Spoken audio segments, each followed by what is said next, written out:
The grand meeting hall of the Stellar Dominion glowed with soft blue light from the floating crystal lamps above.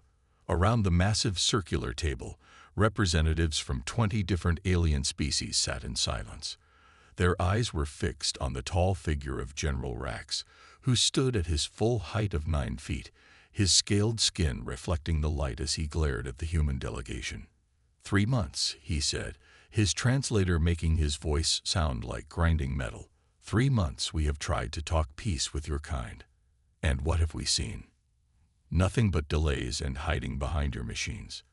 The human representatives, just 3 of them, sat calmly in their chairs. They were small compared to most species in the room, but something about their quiet confidence made many aliens uncomfortable. General Rax slammed his armored fist on the table. Several alien delegates jumped, but the humans didn't move. This made him even angrier. You humans think you are so clever, he continued, pacing around the table. You hide in your metal ships. You fight with robots and drones. Where is your warrior spirit? Where is your courage? Ambassador Thomas Baker, the lead human representative, simply folded his hands on the table. His gray hair and lined face showed his age, but his eyes were sharp and alert. General Rax, he said calmly, we are here to discuss peace, not prove our courage. The general's laugh echoed through the chamber. Peace. You want peace because you are afraid. I have studied your history. When you fight, you send thousands of soldiers. You carpet bomb from high above. You strike from shadows with your missiles. These are not the actions of brave warriors. The other 2 human representatives, both wearing simple black suits, exchanged a brief look. One of them wrote something on his datapad, but otherwise they remained silent. General Rax walked closer to the human delegation, towering over them.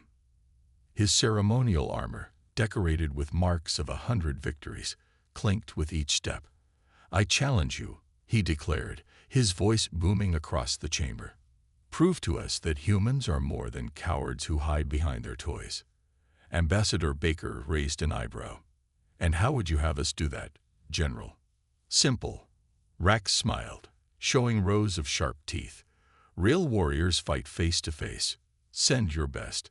Not your machines, not your armies. Show us what a human warrior can do alone. The room erupted in murmurs.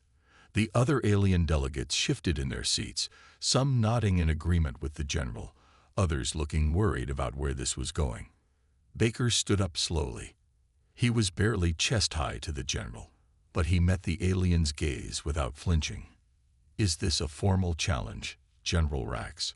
Should I report to my government that the Stellar Dominion wishes to decide matters through combat rather than diplomacy? Yes, Rax declared. Let all here witness. Send us 1 warrior. 1. Show us the courage you claim to have, or admit that humans are nothing but cowards hiding behind their weapons. Baker looked around the room, making eye contact with several alien delegates.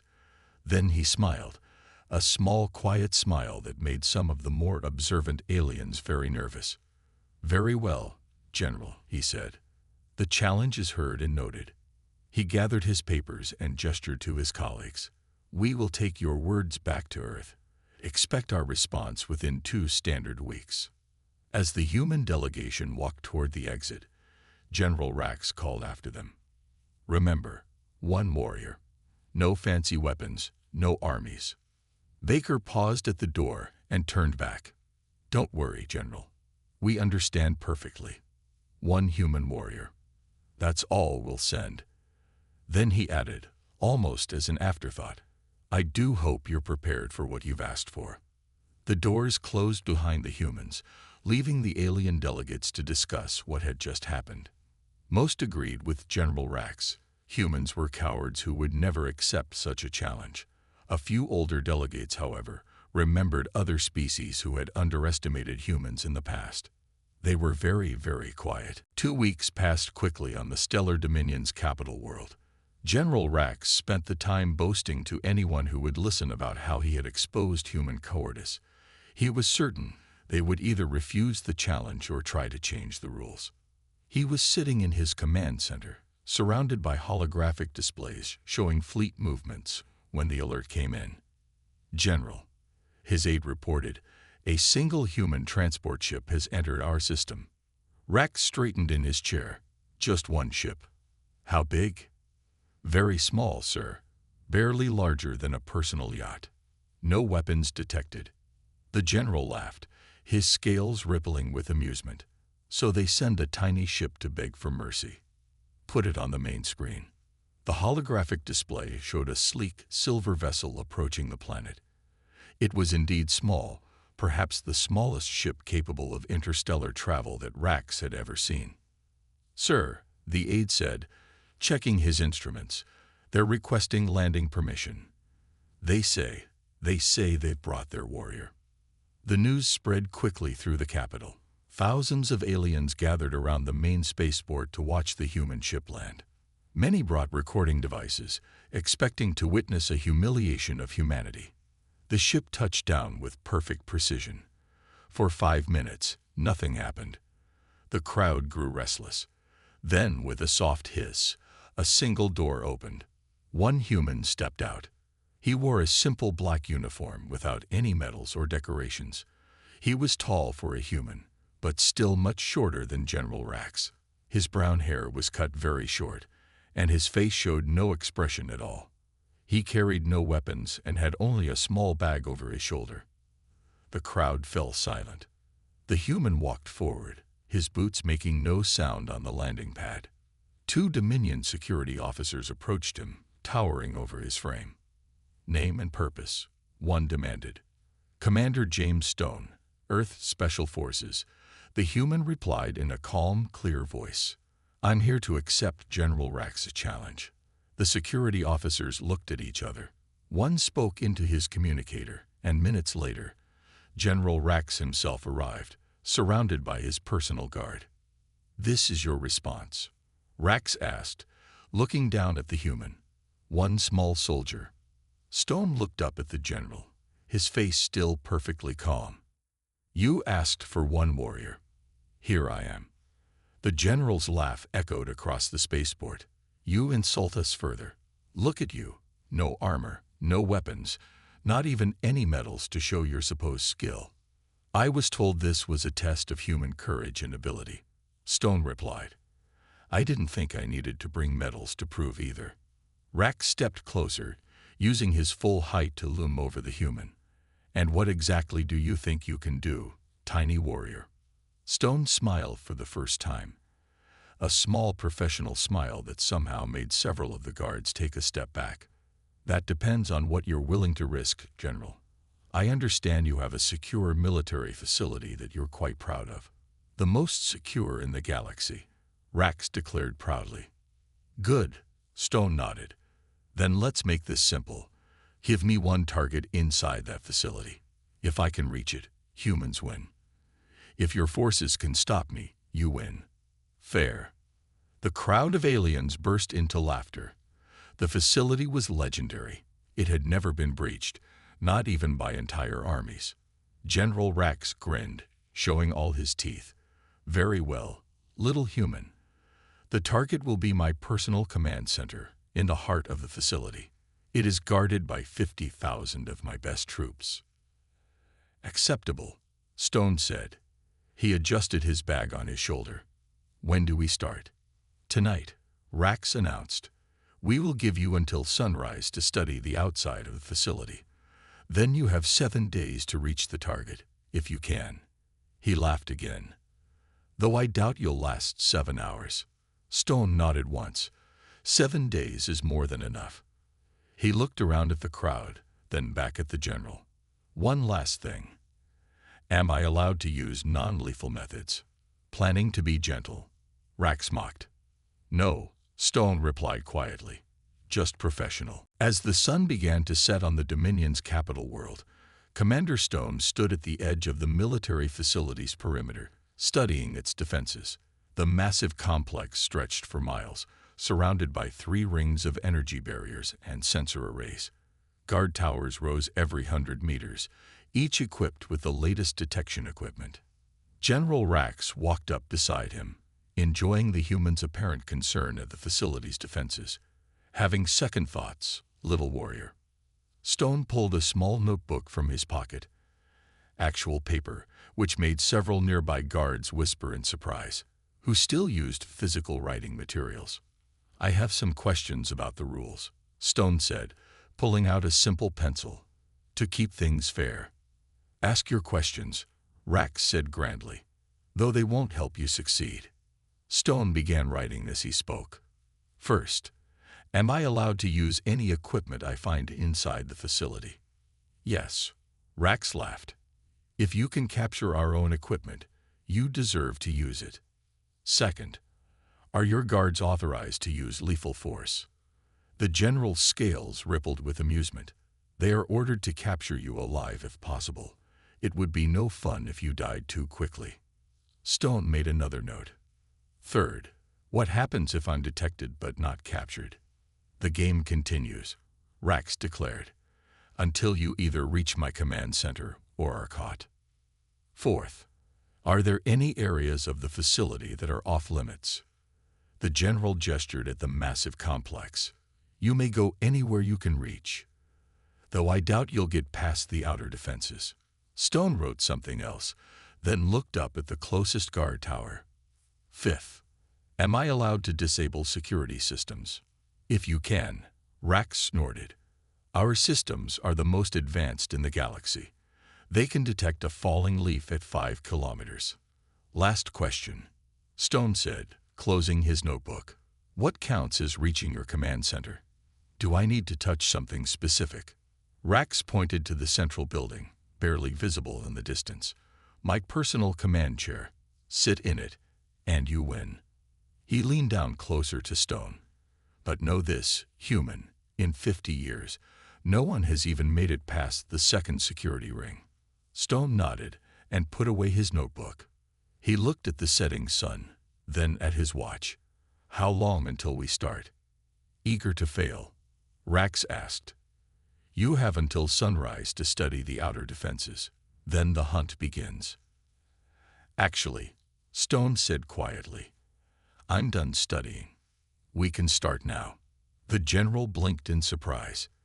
You've barely looked at the facility. I've seen enough. Stone stretched his shoulders. Shall we begin? Rax stared at the human, then laughed loudly. Very well. Guards, the human wishes to start early. Sound the alert. Alarms began blaring across the facility.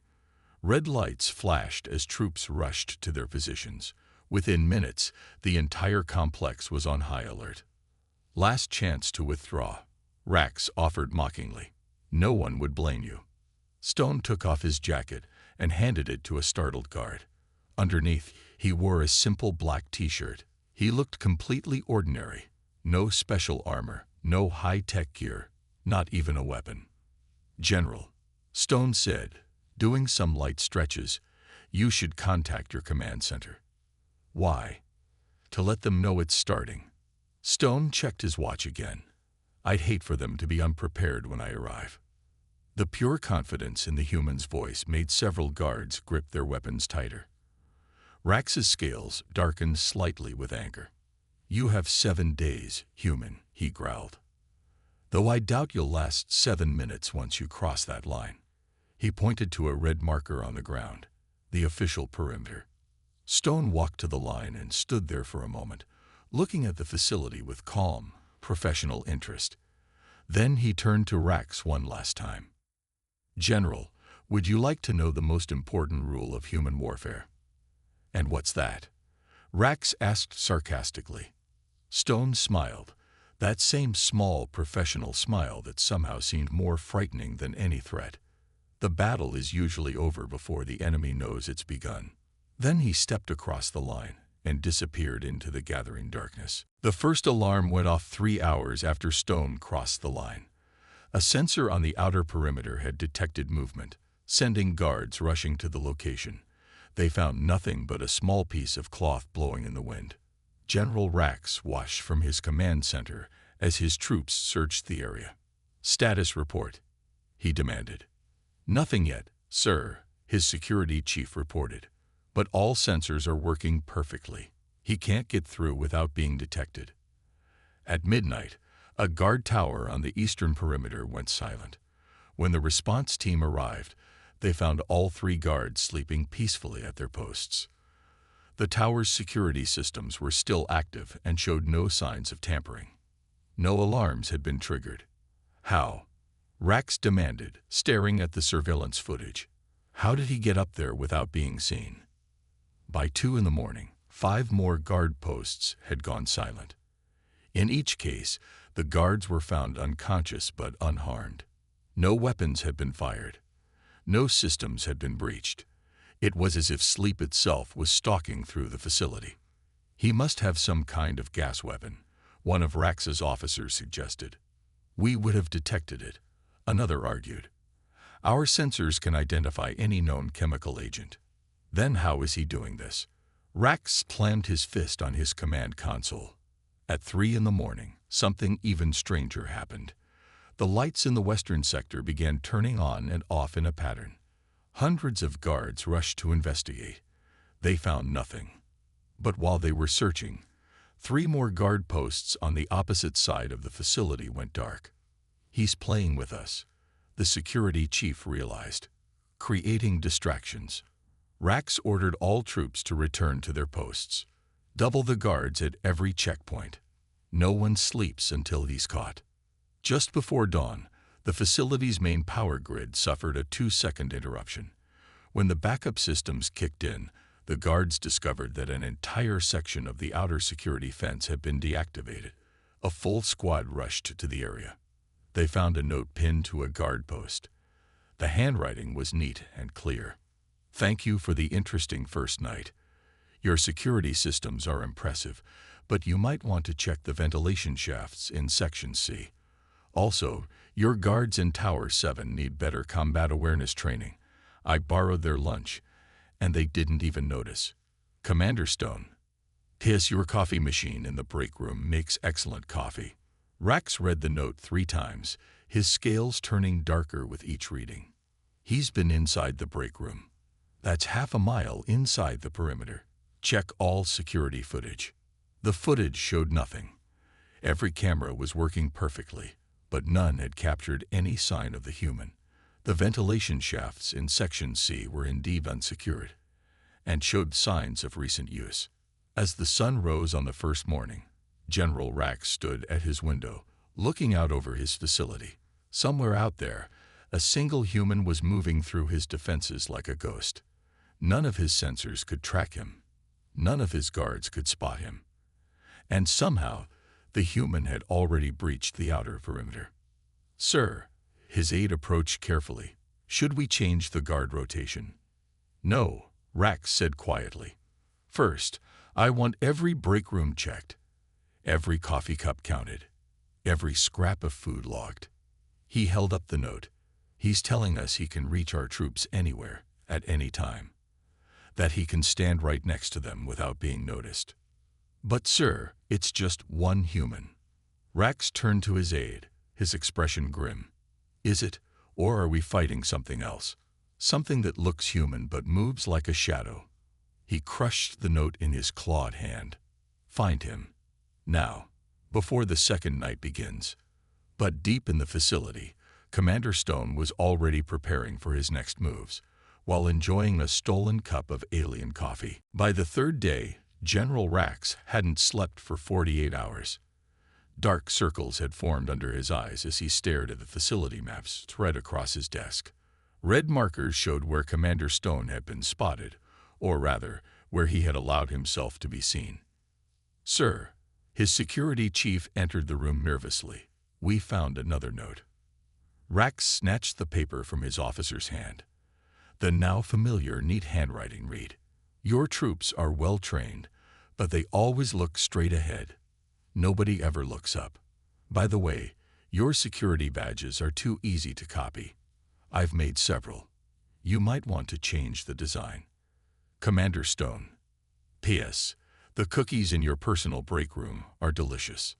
The general roared in frustration. His personal break room was just 2 floors below his command center. How is he doing this? The answer came that afternoon when they finally caught something on camera. A security feed showed what looked like a maintenance worker walking calmly through a checkpoint. Guards nodded at him as he passed.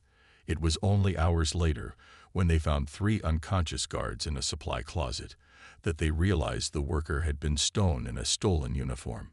He's been hiding in plain sight, the security chief realized, walking right past us. Rax ordered all maintenance staff confined to their quarters. Then he ordered all administrative staff confined as well. Then medical personnel. Soon, only security forces were allowed to move through the facility. That's when the whispers started. Guards began reporting strange sounds in empty corridors, footsteps that led nowhere, shadows that moved wrong. Several troops swore they saw their own reflections move differently than they did. "He's in your heads," Rax told his officers. "He's making you paranoid on purpose." But even as he said it, the general jumped at an unexpected sound from the ventilation system. On the 4th day, they found something new. A small Earth military ration pack, opened and empty, sitting in the middle of the most secure briefing room. Next to it was a handwritten review. "Not as good as your food, but it does the job. Your briefing room needs better locks. And someone should tell squad leader Mex that playing card games during his shift makes it very easy to slip past his checkpoint." Commander Stone. "P.S. You should really encrypt your computer terminals better." Rax ordered every computer in the facility checked. They found nothing missing, nothing tampered with. But now, they couldn't be sure. Had Stone accessed classified information? Had he already mapped the entire facility? By the 5th day, the mighty Stellar Dominion security forces were shooting at shadows. 3 guards had to be relieved of duty after firing at their own reflections. Another squad reported seeing Stone in 5 different places simultaneously. "He's just one human," Rax shouted at his commanders. "One small, weak human. How hard can it be to find him?" "Sir," one officer said quietly, "I don't think he's weak at all. And I don't think he's hiding from us anymore. I think he's hunting us." As if to prove this point, the lights in the command center flickered briefly.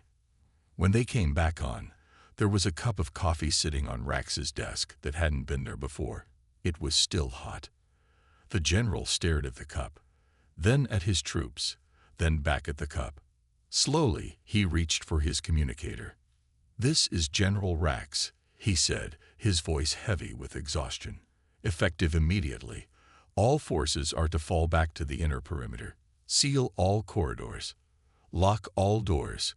Cut power to all non-essential systems." He paused, looking at the steaming coffee cup. "And someone find out if Commander Stone drinks anything besides coffee." In the shadows of an air duct somewhere above, Stone smiled as he made another note in his little book. The real games were about to begin. On the 6th day, General Rax called an emergency meeting with his top commanders in the secondary bunker. They had finally recovered security footage that showed how Commander Stone was moving through the facility. What they saw changed everything. "Play it again," Rax ordered, leaning forward in his chair. The holographic display showed various clips pieced together. In one, Stone was seen helping a guard fix his weapon, chatting casually. In another, he walked past 3 checkpoints wearing different stolen uniforms. The 3rd clip showed him sleeping. Actually sleeping, in the middle of a busy security office, wearing a maintenance uniform while guards walked past him. "He's not just infiltrating," the security chief said quietly. "He's living among us, learning our patterns, our habits." Another clip showed Stone in a guard's uniform, teaching younger troops a card game. They were all laughing, completely unaware of who he was. Hours later, those same troops were found unconscious. "This isn't combat," one commander realized. "This is education." Rax stood up suddenly. "Show the footage from camera 47B again." The display changed to show Stone deliberately looking up at a security camera. He gave a small salute, then held up a sign. It read, "The greatest victory requires no battle." It's a quote, An intelligence officer said, from an ancient Earth military book, The Art of War by Sun Tzu. The general paced the room, his scales shifting colors with agitation. He's not trying to defeat us. He's trying to teach us something. But what?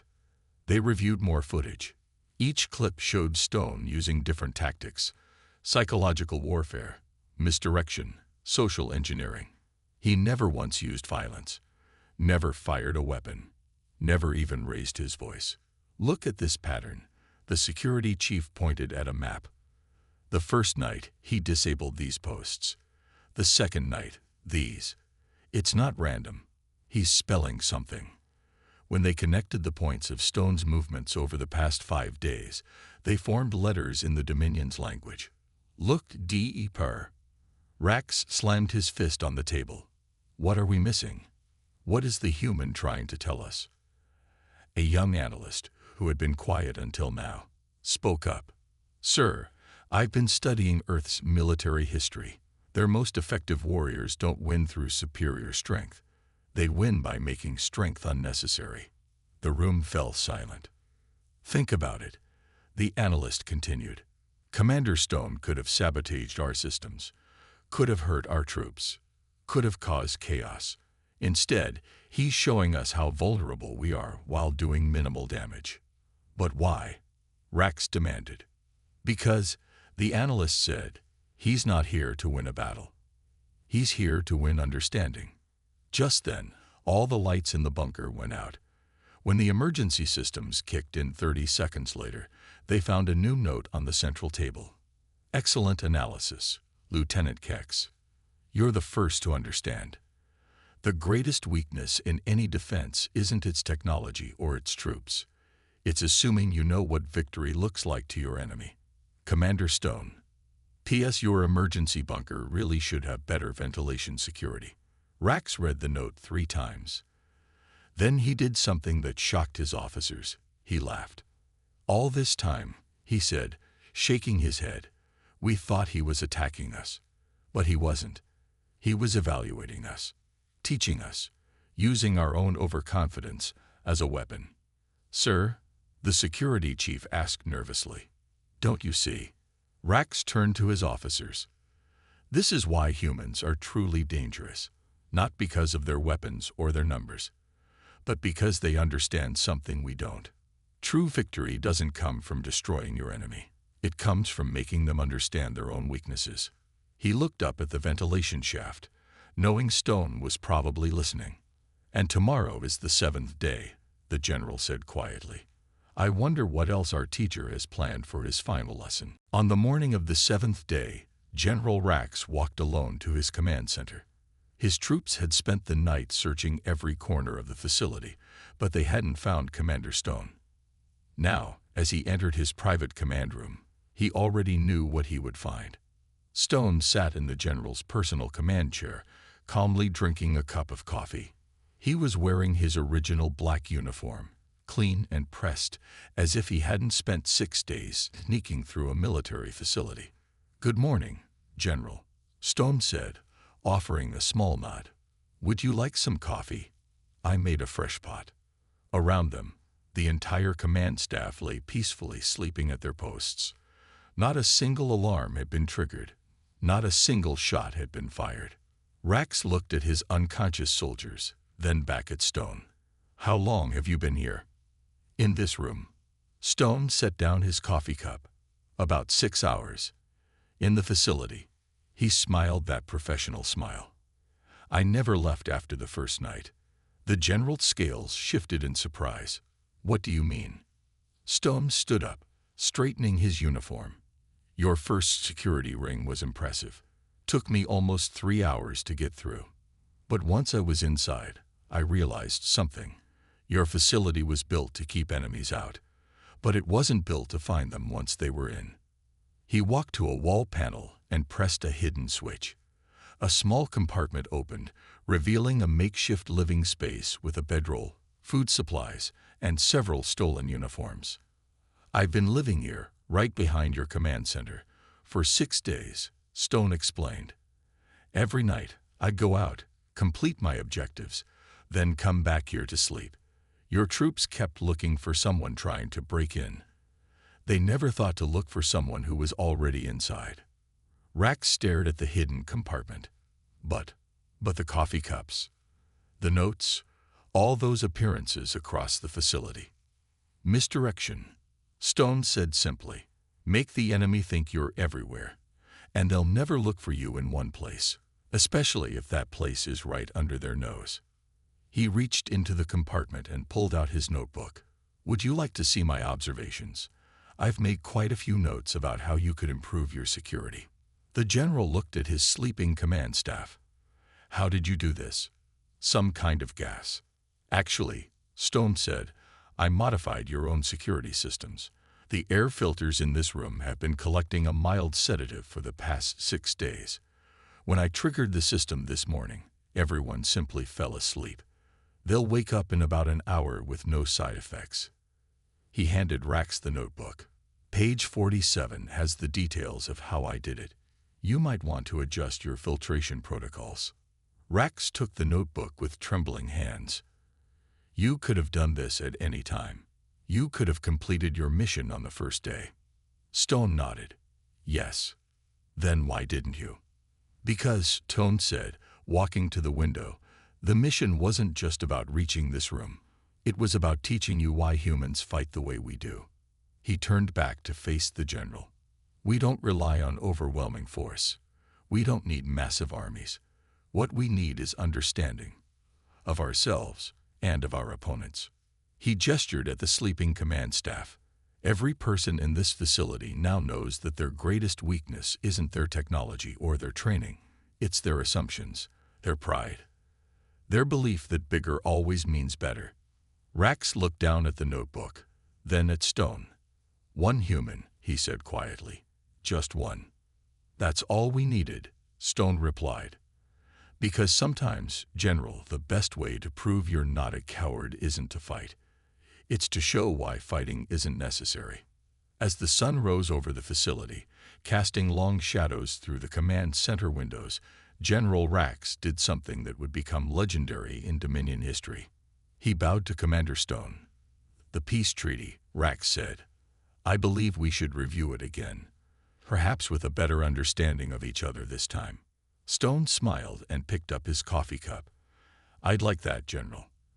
And this time, let's have the meeting here. Your coffee really is excellent.